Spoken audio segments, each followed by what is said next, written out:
You think you're making choices. But what if every decision you make is inside a maze you didn't build? You work harder, manifest more, think positive, and still, reality loops back to the same limits, the same delays, the same invisible walls. Why? Because the game you're playing was never designed for you to win. It was designed for you to participate and feed it. The Matrix isn't just a movie. It's a system of energetic agreements. And unless you understand how those agreements were made and how they're maintained, you'll keep confusing movement with liberation. You'll feel exhausted and call it discipline. You'll feel numb and call it patience. You'll keep praying to be free, while unconsciously obeying the very laws that cage you. But here's the secret they never wanted you to know. You were never meant to live on autopilot. You are not just a body. You are not just a mind. You are a sovereign field of awareness. And this system only works if you forget that. In this video, we're going to break the illusion, not from fear, not from rebellion, but from clarity. Because once you see how the system works, you stop trying to escape it and start transcending it. Comment, "I break the contract," if your soul is ready to exit the loop and write its own law.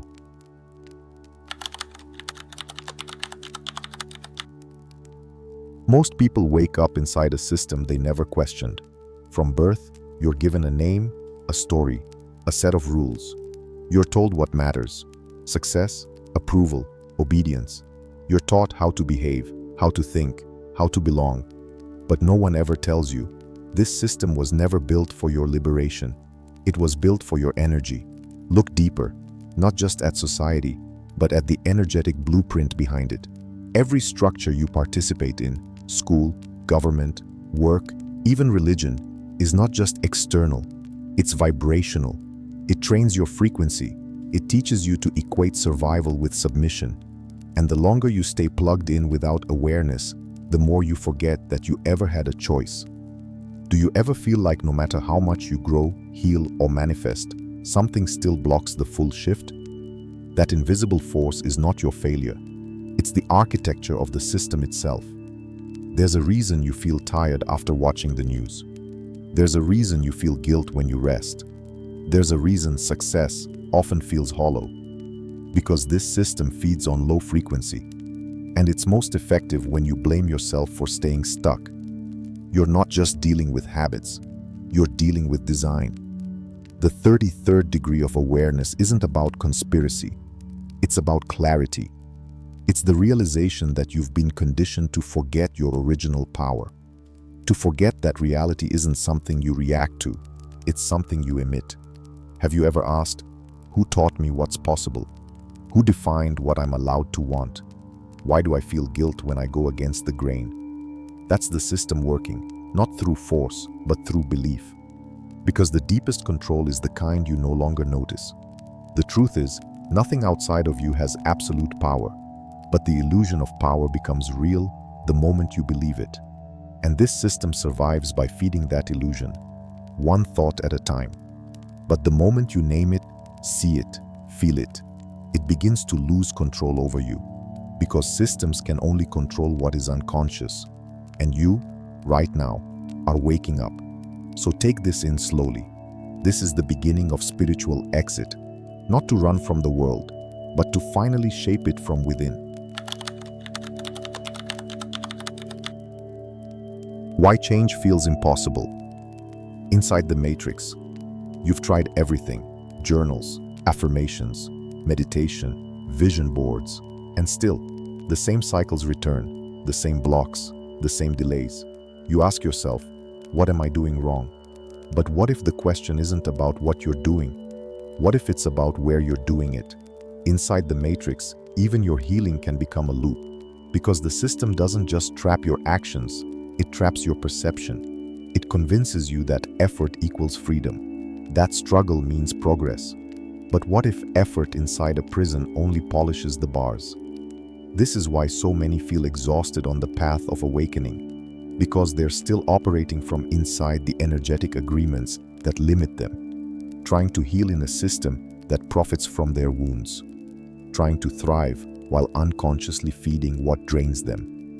Have you ever noticed how your biggest breakthroughs often come not from trying harder, but from suddenly seeing something you hadn't seen before? That's the beginning of exiting the system, not through action but through awareness. The matrix is subtle. It rewards productivity over peace, validation over truth, performance over presence. It whispers that you're never enough.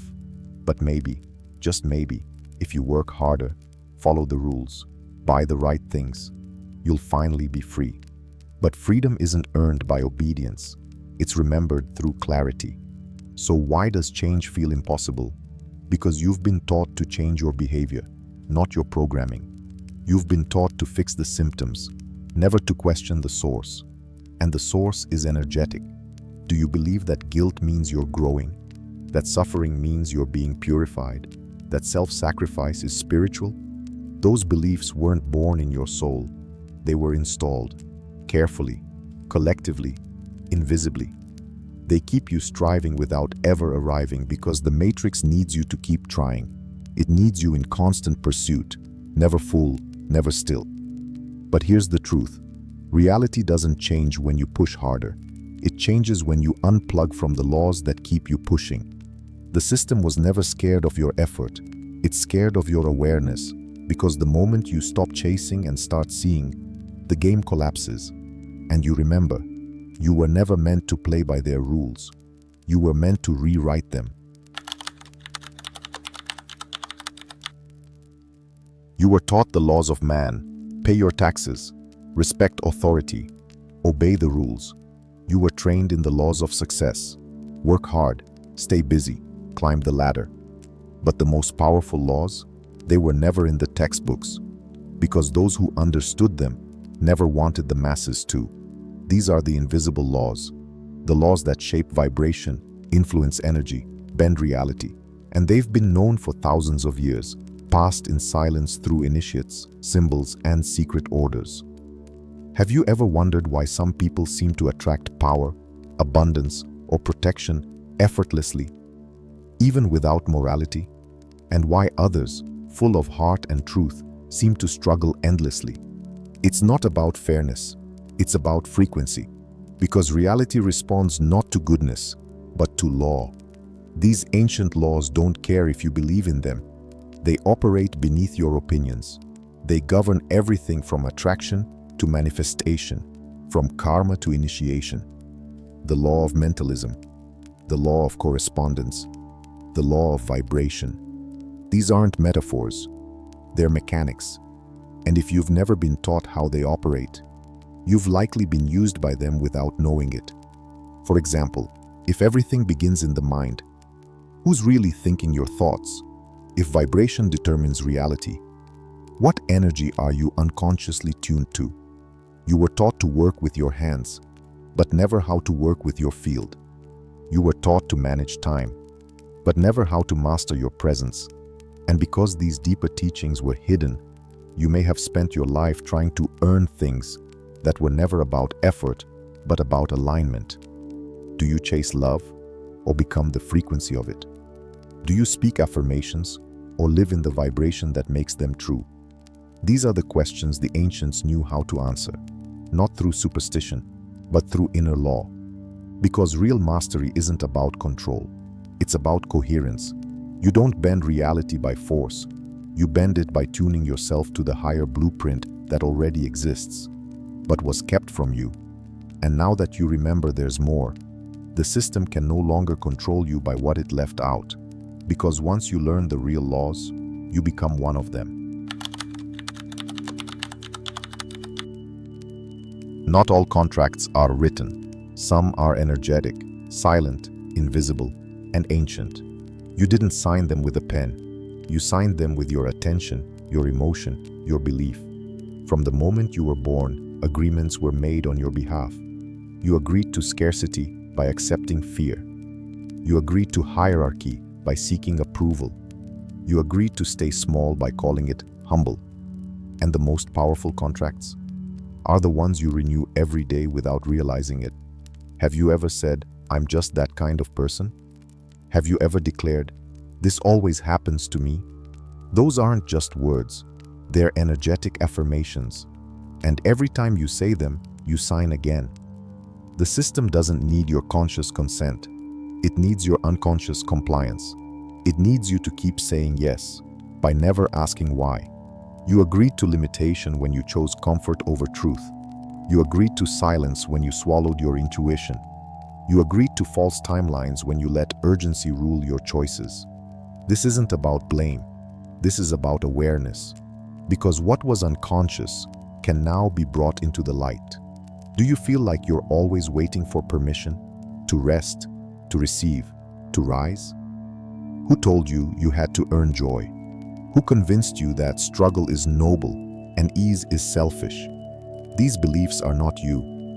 They are the fine print in contracts you never read, but that your nervous system memorized. But here's the truth. Every contract made in illusion can be broken in clarity. You can revoke your consent. You can unchoose what you never consciously chose. The process begins by naming what you once normalized. What rules do you follow that no longer feel true?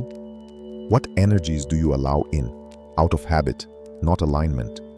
You don't need fire or rituals. You only need awareness and decision, because energy follows intention. And once you decide to cancel what no longer serves your highest self, the system loses its grip. You didn't come here to obey unseen laws. You came here to write new ones, from the frequency of who you truly are. The moment you see the system, the instinct is to escape it, to reject society, quit your job, move to the woods, disappear from the noise. But the true path of liberation isn't about running. It's about transcending while remaining. Because if the system exists within the mind, then no physical exit is enough. Have you ever tried to change everything around you, but still felt trapped inside? That's the clue. Control doesn't live outside. It lives in your responses, in the programs that still run inside your body, even when your environment changes.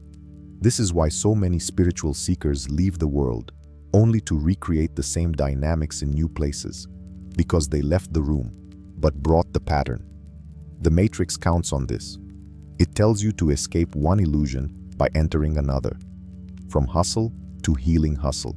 From productivity to spiritual productivity.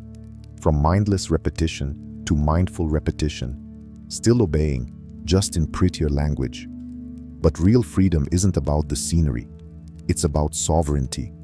So how do you escape without running? By staying in the world, but refusing to energize its lies. By recognizing control when it tries to seduce you, through fear, through urgency, through shame disguised as self-improvement. The system doesn't care where you go.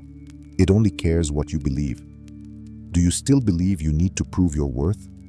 Do you still believe awakening must hurt to be real? Do you still believe success means sacrifice? If so, you haven't escaped. You've just decorated your cage. But when you begin to see clearly and choose differently, you break the contract without needing to destroy the structure. You walk through the world untouched. You operate by inner law. You no longer feed the system, even as you move within it. This is not avoidance, it's mastery. Because the true revolution is vibrational. And the most powerful act of rebellion is to exist in peace where chaos was expected. You don't need to leave the world to be free. You only need to reclaim your presence within it. That is how you exit, without ever needing to run.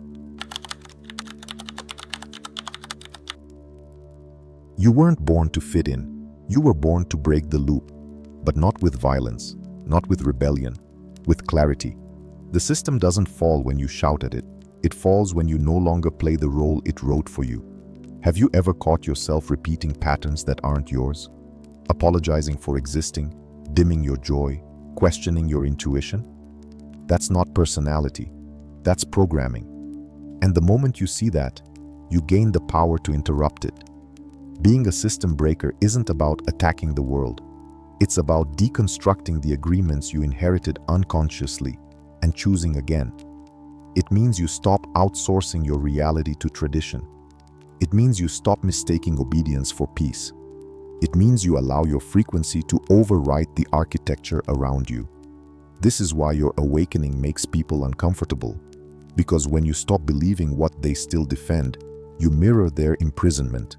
You become a reminder that freedom was always possible. But remember this, you don't need to convince anyone. Your job is not to wake the whole world, only to refuse to sleep with it. You break the system by becoming something it cannot predict. Stillness in the face of chaos, presence in the face of distraction, truth in the face of fear. Can you remain anchored in your own frequency while the collective trembles? Can you trust your knowing when it contradicts every external voice? Can you live as law, not just study it? This is what the 33rd degree really means. Not secret handshakes or titles, but embodiment. Living from the level where the system no longer defines you, because you no longer feed it. Every time you say no to guilt, every time you choose rest over productivity, every time you hold your energy when drama demands it, you break a rule. And each broken rule becomes a fracture in the illusion. Until one day, you look around and realize you're no longer in the prison. You've become the architect, and your life is your law. You've seen the system, felt its weight, named its patterns, and now something irreversible has happened. You're no longer who you were when this began, because the moment you see, you can never unsee. The moment you remember, you can never go back to forgetting. This is where most stop, at the recognition of the lie. But awakening doesn't end at exposure. It begins at embodiment. You are not just free from the system, you are now the source code for something new. What does that mean? It means you stop living by laws written from fear. It means you create your reality not by reaction, but by alignment. You no longer ask, what am I allowed to want? You ask, what am I now ready to claim? Because your frequency writes the rules. Your vibration legislates your life. And the world responds not to your effort, but to your energetic truth. Can you feel the shift inside you? The quiet conviction, the cellular knowing, the absence of apology. That's what happens when you exit the unconscious contract, when you stop begging for a seat at the table and build your own. The 33rd degree was never about elite access. It was about spiritual maturity. It was the point where the student becomes the source, where the seeker stops searching and becomes the law. From this place, you don't need permission. You don't need approval. You don't need evidence, because when you embody truth, reality rearranges itself around you. Let the old system collapse. Let the false rules dissolve. Let the illusions scream as they fade. You no longer live under law. You are the law, and nothing can override that, unless you let it.